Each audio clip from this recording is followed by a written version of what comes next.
اعوذ باللہ من الشیطان الرجیم بسم اللہ الرحمن الرحیم الحمدللہ رب العالمین والصلاة والسلام علی محمد وآلہ الطاہرین ولعنۃ اللہ علی اعدائہم اجمعین۔ الحمدللہ ہم بارگاہ حضرت امام موسیٰ کاظم علیہ السلام اور حضرت امام محمد تقی علیہ السلام کی آپ حضرات کی خدمت میں حاضر ہیں۔ پروردگار عالم آپ حضرات کے دعاؤں کو قبول فرمائیں۔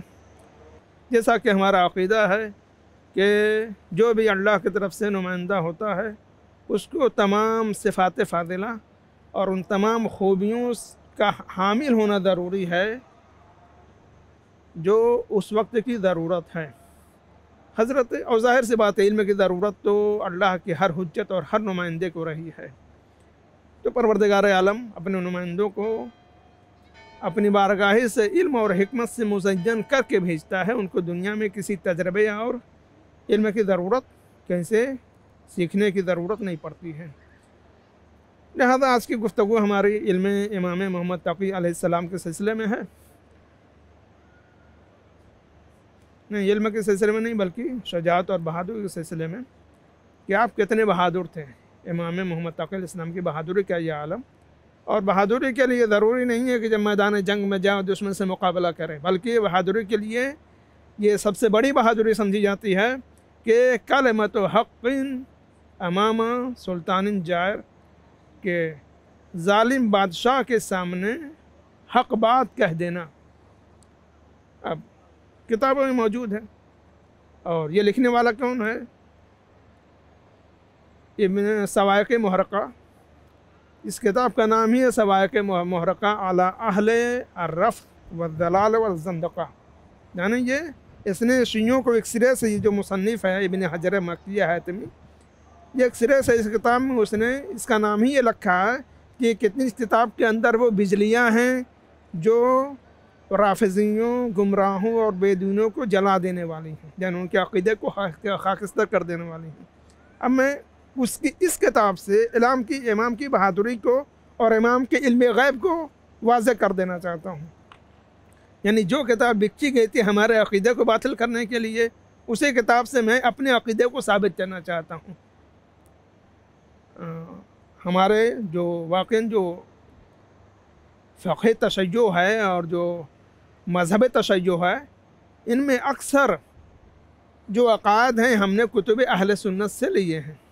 ہمارے ہاں تو بہت ساری کتابیں موجود ہیں، لیکن چونکہ جواب ان کو دینا ہوتا ہے، لہذا ہم اپنے آپ کو حق پہ ثابت کرنے کے لیے اپنے عقائد کو انہی کتابوں سے ثابت کرتے ہیں۔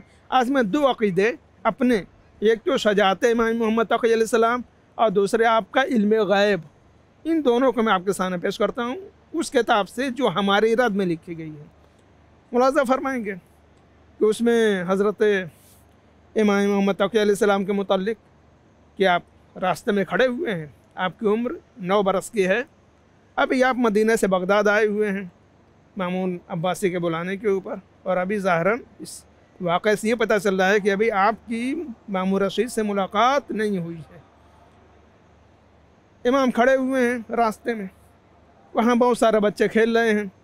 مامون کی سواری شکار کے لیے نکلی، تو جتنے لشکر کی ضرورت ہوتی ہے بادشاہ نے وقت کو شکار کے لیے، اتنا لشکر بھی تھا، اس کے وزراء تھے اور ساتھ میں بہت سارے لوگ تھے۔ تو امام راستے میں کھڑے ہوئے ہیں اور بچے کھیل رہے ہیں۔ جیسی سواری آئی سارے کے سارے بچے بھاگ گئے، صرف امام کھڑے رہے۔ جب بادشاہ وقت مامون عباسی نے دیکھا کہ صرف ایک بچہ کھڑا ہے اور سارے کے سارے بھاگ گئے ہیں، تو ایک مرتبہ آپ کے پاس آتا ہے اور پوچھتا ہے کہ آپ کیوں نہیں بھاگے؟ سارے لڑکے تو فرار کر گئے، آپ کو بھی بھاگ جانا چاہیے تھا۔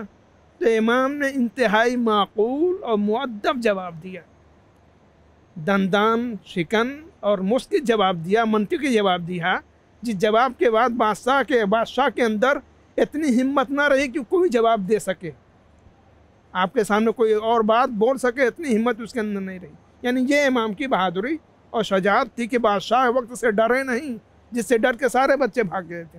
عمر کتنے سال کی ہے؟ 9 سال کی۔ جب اس نے پوچھا کہ آپ کیوں نہیں بھاگے، سارے کے سارے بھاگ گئے، تو امام نے انتہائی معقول جواب دیا۔ امام فرماتے ہیں کہ راستہ چوڑا تھا، اتنا تنگ نہیں تھا کہ تجھے گزرنے میں پریشانی ہو، لہذا راستہ چوڑا تھا، میرے یہاں کھڑے رہنے سے تیرے گزرنے میں کوئی پریشانی نہیں ہوتی، تو کوئی دشواری نہیں ہوتی، تو آرام سے گزر سکتا تھا، پھر میں کیوں بھاگتا؟ بھاگنے کی وجہ نہیں تھی۔ اور بھاگنے کی ایک دوسری وجہ یہ ہو سکتی ہے کہ کسی کو دیکھ کر وہ لوگ بھاگتے ہیں جو اس کے مجرم ہوں۔ میں نے تیرا کوئی جرم نہیں کیا تھا کہ تجھ سے سزا کے خوف سے بھاگ جاتا، اور مجھے تجھ سے یہ بعید معلوم ہوتا ہے کہ تو کسی ایسے شخص کو سزا دے جس نے کوئی جرم نہ کیا ہو۔ جب اتنا معقول جواب اس نے یہ سنا تو ایک مرتبہ بالکل خاموش ہو گیا، اور خاموش ہونے کے بعد آگے بڑھ گیا۔ شکار کے لیے نکلا تھا، جیسے ہی آبادی سے باہر نکلا، صحرا میں گیا، اس نے اپنے باز کو چھوڑا، وہ باز فضا میں اڑا، اور کچھ دیر کے بعد سمندر سے مچھلیاں پکڑ کے بادشاہ کے حوالے کیا۔ بادشاہ نے اسے اپنے ہاتھ میں لیا، اب واپس پلٹا دربار کی طرف، واپس اب دربار کی طرف پلٹ رہا ہے۔ سوچنے کی بات ہے، وہ تو نکلا تھا شکار کے لیے، اس کو آگے بڑھ جانا چاہتا، لیکن نہیں، اس نے امام کے علم فضل کو دیکھتے ہوئے، آپ کے جواب میں شائستگی کو دیکھتے ہوئے، اس نے ایک اور چیز آزمانی چاہی۔